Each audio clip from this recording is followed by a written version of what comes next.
कोल्हापूरची एक महत्त्वाची बातमी पाहूया। कोल्हापूर जिल्ह्यात 2 घटनांमुळे विषबाधेमुळे 5 जणांचा मृत्यू झाल्याचं कळतंय।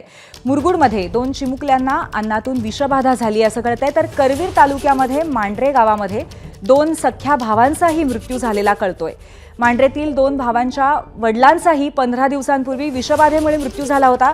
या सगळ्या घटनांचा एकमेकांशी संदर्भ आहे का, अशा पद्धतीचे प्रश्न आता अर्थातच विचारले जात आहेत। आपले प्रतिनिधी विजय केसरकर आपल्याशी या संदर्भात संवाद साधतायत। विजय, वारंवार घटना घडल्या आहेत आणि 5 जणांचा विषबाधेमुळे मृत्यू झालाय, आणखीन काय अपडेट आहे याबद्दल? पूर्वी अगदी बरोबर आहे, 2 धक्कादायक घटना घडल्यात आणि यामध्ये 2 कुटुंब अक्षरशः उद्ध्वस्त झालेले आहेत। एक जे घटना आहे ती मुरगुड मधली आहे, ज्या ठिकाणी 2 चिमुकले आहेत आणि त्यांचा केक मधून विषबाधा झाल्याचा प्राथमिक अंदाज आहे तो या ठिकाणी वर्तवला जातोय। आणि दुसरी घटना आहे ती करवीर तालुक्यातील मांढरे गावातील आहे।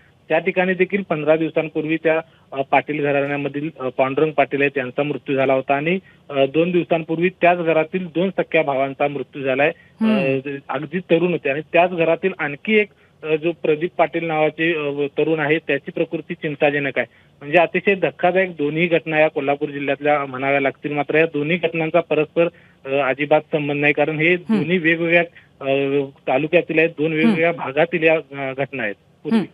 धन्यवाद विजय। तर 2 वेगवेगळ्या घटनांमध्ये विषबाधेमुळे लोकांचा मृत्यू झाल्याचं समोर येत आहे। कोल्हापूरमधली ही घटना आहे। एबीपी माझा, उघडा डोळे बघा नीट।